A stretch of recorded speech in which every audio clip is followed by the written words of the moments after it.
Сәлеметсіздер ме оқушылар? Бұл 4-ші сынып математика пәні 133-ші сабақ қос теңсіздіктер тақырыбын жалғастырамыз.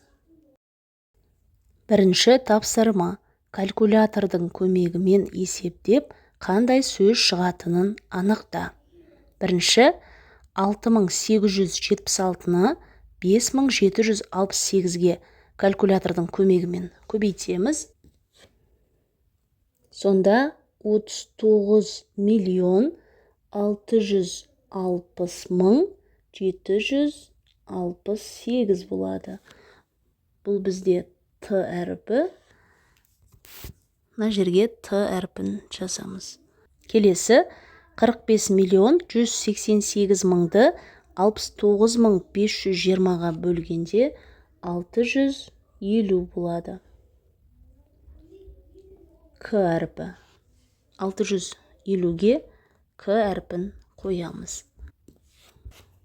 Барлық есепті осылай шығарып, әріптерді орнына қойғанда телескоп сөзі шықты. Екінші тапсырма. Қос теңсіздікті жеке екі теңсіздікке ауыстыр.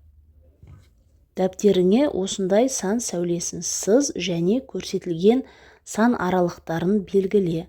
Теңсіздіктердің шешімдерін сәуледе қиғаш сызықтармен көрсет. Бірлік кесінді үшін екі тор көзді белгіле. А нұсқасында X белгісізі 10-нан артық 30-дан кем. Оны екі теңсіздікке ауыстырамыз. Сонда X 10-нан артық және X 30-дан кем болады. Оны сан сәулесінен көрсетеміз. Міне 10-ды белгілейміз. X 10-нан артық, 10-нан үлкен жағын осылай сызып шығамыз.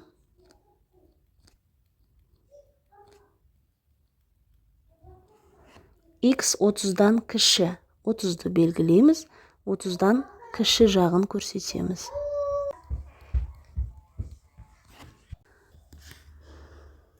Сонда теңсіздіктердің шешімдері 10 мен 30-дың арасында болады. Ә нұсқасында X белгісізі 20-дан артық 48-ден кем. Оны екі теңсіздікке ауыстырамыз. X 20-дан артық және X 48-ден кем. Сан сәулесінен 20-ны белгілейміз. X 20-дан артық болғанда 20-дан үлкен жағын осылай сызықтармен көрсетеміз. X 48-ден кем. Сан сәулесінен 48-ді белгілейміз. Ол шамамен осы жерде болады. 48-ден кіші жағын осылай сызып көрсетеміз.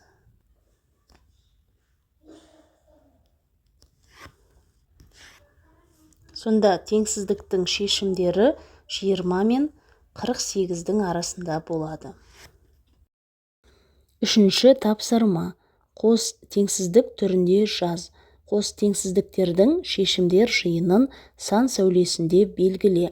Шешімдер жиынын фигуралы жақшаның көмегімен жаз. Бірінші, Т белгісізі 5-тен артық және 10-нан кем. Қос теңсіздік түрінде жазамыз. Т белгісізі 5-тен артық 10-нан кем. Сан сәулесінде көрсетеміз. 5-ті белгілейміз. 5-тен артық, 5-тен үлкен жағын осылай сызып көрсетеміз. Және 10-нан кем. 10-ды белгілейміз. 10-нан кіші жағын көрсетеміз. Шешімдер жиыны 5 пен 10-ның арасында болады. Сонда 6, 7, 8, 9 болады. 10-ды жазбаймыз.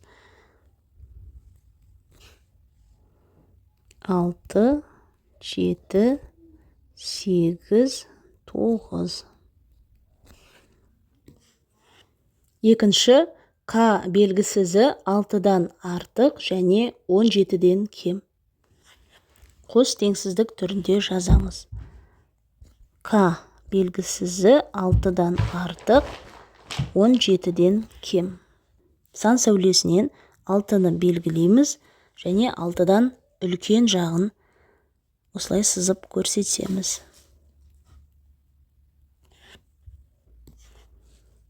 Және 17-ден кем. 17-ні белгілейміз, 17-ден кіші жағын осылай сызып көрсетеміз. Сонда шешімдер жиыны 6 мен 17-нің аралығы болады. 6-ны жазбаймыз. 7, 8, 9, 10, 11, 12, 13, 14, 15, 16, 17 жазылмайды. Үшінші, М белгісізі 11-ден артық және 21-ден кем. Қос теңсіздік түрінде жазамыз. 11-ден артық және 21-ден кем. Сан сәулесінен 11-ді белгілейміз және 11-ден үлкен жағын сызып көрсетеміз. Және 21-ден кіші. 21-ді белгілейміз, 21-ден кіші жағын осылай сызықтармен сызып көрсетеміз. Сонда шешімдер жиыны 11 мен 21-дің аралығында болады. 11-ді жазбаймыз. 12, 13, 14, 15, 16, 17, 18, 19, 20. 21-ді жазбаймыз. Төртінші, Н белгісізі 5-тен артық және 14-тен кем. Қос теңсіздік түрінде жазамыз. 5-тен артық, 14-тен кем. Сан сәулесінен 5-ті белгілейміз және 5-тен үлкен жағын сызып көрсетеміз. Және 14-ті белгілейміз, 14-тен кіші жағын көрсетеміз.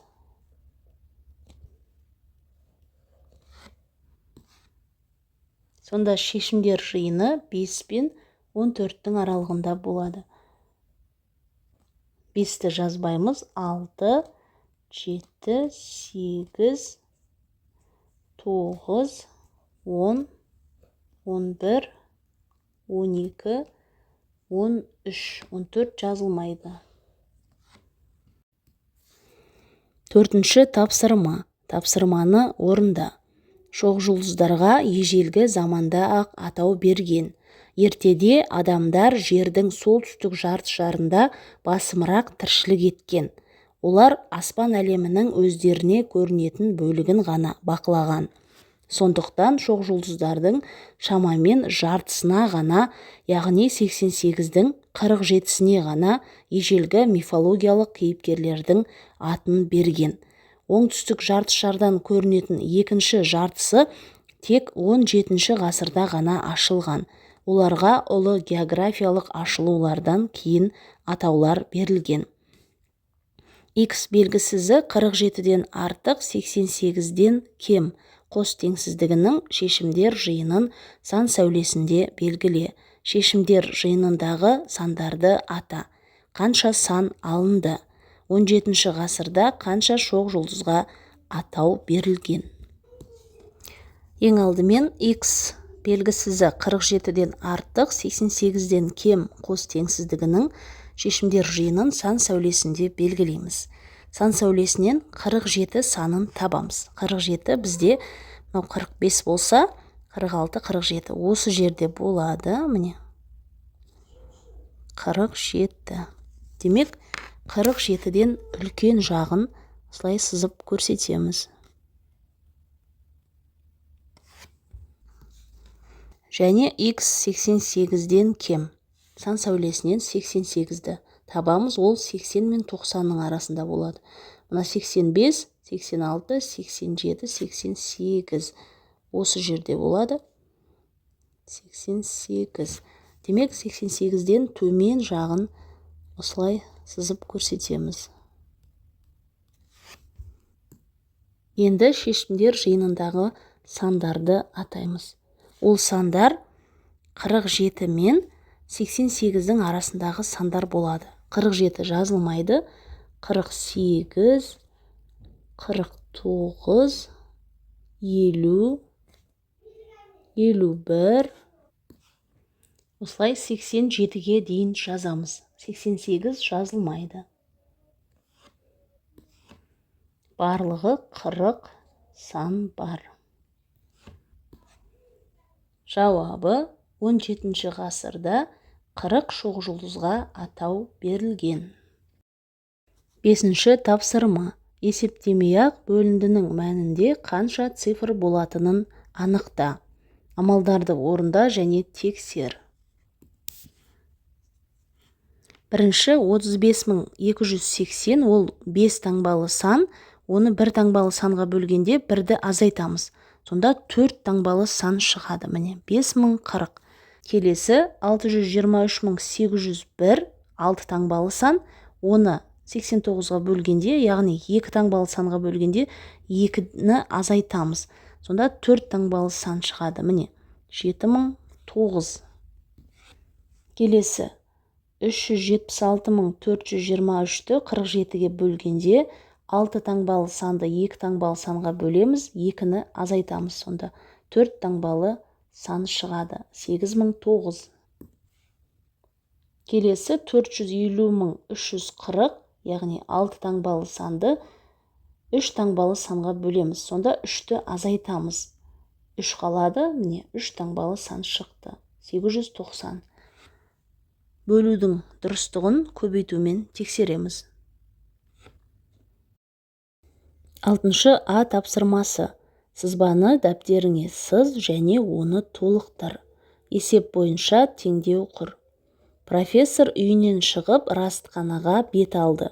Ол 90 метр минут жылдамдықпен 8 минут жүрді. Растқанаға бірнеше метр қалғанда ол әріптесін кездестірді. Егер үйінен растқанаға дейінгі арақашықтық 1000 метр болса, профессор әріптесін растқанадан қанша метр қашықтықта кездестірген? Сызбаны толықтырамыз. Бізге жылдамдық берілген, ол 90 метр минут болады. Уақыт берілген 8 минут және үймен растқананың арасы 1000 метр болса дейді. Демек, аралық 1000 метр болады. Бізге осы аралықты табу керек. Есепті теңдеу құрып шығарамыз. Мына аралық 90 метр минут көбейту 8 минут болады. Сонда 90 көбейту 8 және оған белгісіз x-ті қосамыз. Тең 1000 метр болады. Ең алдымен 90-ды 8-ге көбейтіп аламыз. 72, 1 0 тіркейміз, 720 болады. Қосу x тең 1000. Енді x белгісіз санды анықтаймыз. Ол үшін 1000-нан 720-ны азайтамыз. X тең 280 метр болады. Жауабы: профессор әріптесін растқанадан 280 метр қашықтықта кездестірген. 6-шы Ә тапсырмасы. Осыған ұқсас есеп құрастырып көр. Есеп құрастырамыз. Әлия үйінен шығып, дүкенге қарай бет алды. Ол 80 метр минут жылдамдықпен 10 минут жүрді. Дүкенге бірнеше метр қалғанда ол әкесін кездестірді. Егер үйден дүкенге дейінгі арақашықтық 900 метр болса, Әлия әкесін дүкеннен қанша метр қашықтықта кездестірген? Алдыңғы есептегі сызбаны пайдаланамыз. Мынау үй болсын, мынау дүкен. Әлияның жылдамдығы 80 метр минут. Уақыт 10 минут болады. Ал үй мен дүкеннің арасы 900 метр. Мына жерде Әлия әкесін кездестірді және осы жерден дүкенге дейінгі арақашықтықты есептейміз. Есепті теңдеу құрып шығарамыз. 80 метр минутты 10 минутқа көбейтеміз. 80 көбейту 10. Оған белгісіз аралықты x деп аламыз. Оны қосамыз. Сонда барлығы 900 метр болады. Ең алдымен 80-ді 10-ға көбейтеміз. 800 болады. Қосу x тең 900-ге. X-ті анықтау үшін 900-ден 800-ді азайтамыз.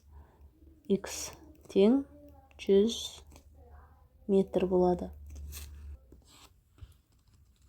Жауабы: Әлия әкесін дүкеннен 100 метр қашықтықта кездестірген. 7-ші тапсырма. Теңдеулерді шеш. Бірінші теңдеуде 52-ге 30-ды көбейтіп аламыз. 1560 болады. Азайту: y тең 800-ге 319-ды қосамыз. 1119 болады. Енді белгісіз сан y-ті анықтау үшін y тең 1560-тан 1119-ды азайтамыз. Y тең 441-ге. Y-тің орнына мәнін қойып, теңдеуді есептейміз. 52 көбейту 30 азайту. Y-тің орнына 441-ді жазамыз. Тең 800 қосу 319. 1119 тең 1119 болады. Келесі теңдеуде x азайту 1357-ні 23-ге бөліп аламыз. Сонда 59 болады. Тең 103.695. X белгісіз санды анықтаймыз. Ол үшін 103.695-ге 59-ды қосамыз. X тең 103.754 болады. X-тің орнына мәнін қойып, теңдеуді тексереміз. 103.754 азайту 1357 бөлу 23 тең 103.695. 103.695 тең 103.695-ге. 8-ші тапсырма. Есепті Эйлер дөңгелегінің көмегімен шығар. Ауладағы 29 ұлдың тек 2-і ғана спортпен айналыспайды. Ал қалғандары футбол немесе теннис үйірмелеріне, кейбірі 2-іне де қатысады. Футболмен 17 ұл, ал тенниспен 19 ұл айналысады. Неше футболшы теннис ойнайды, неше теннисші футбол ойнайды? Есепті Эйлер дөңгелегінің көмегімен шығарамыз. Ол үшін 2 дөңгелек сызып аламыз.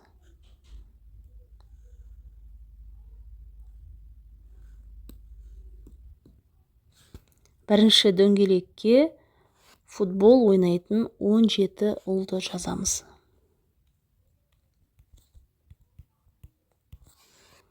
Екінші дөңгелекке теннис ойнайтын 19 ұлды жазамыз.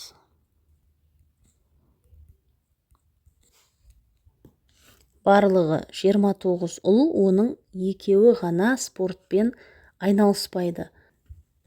Сонда 29-дан 2-ні азайтамыз. 27 болады. Демек 27 бала спортпен айналысады. Футболмен 17 бала, тенниспен 19 бала айналысады. Екеуін қосқанда 36 болады. Бірақ бізде барлығы 27 бала болу керек. Ол үшін 36-дан 27-ні азайтамыз. Сонда 9 болады. Демек 9 бала футболмен де, тенниспен де айналысады. Оны екі шеңбердің қиылысқан жеріне жазамыз. Футболмен барлығы 17 бала айналысады. Оның 9-ын жаздық. Сонда 17-ден 9-ды азайтамыз. 8 қалады. Мұнда 8 бала деп жазамыз. Ал тенниспен барлығы 19 бала айналысады. Оның 9-ын міне жаздық. Енді 9-ды азайтамыз. Сонда 10 қалады. Мына жерге 10 баланы жазамыз. Бізге футболмен де, тенниспен де айналысатын балалардың саны керек. Ол 9. Жауабы 9 бала. 9-шы тапсырма. Қос теңсіздіктердің шешімдер жиынын сан сәулесіне белгілеп көрсет. Бірінші, x белгісізі 526-дан артық, 562-ден кем. Сан сәулесін сызып алдық. Сан сәулесінен 526-ны белгілейміз. Ол 520 мен 530-дың арасында болады. Мұнда 525, 526. Осы жерде белгілейміз. 526-дан үлкен жағын осылай сызып көрсетеміз.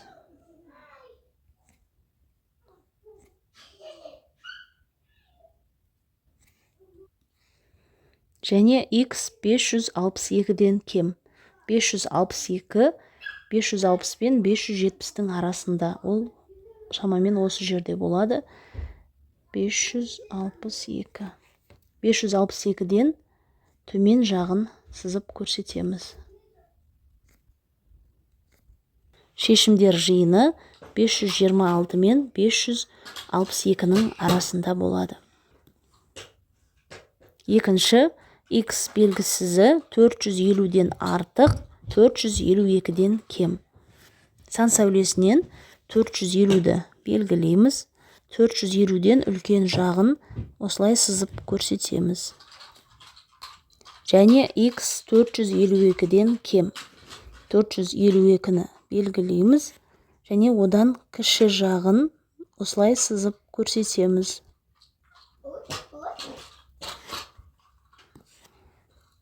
Сонда шешімдер жиыны 450 мен 452-нің арасында болады.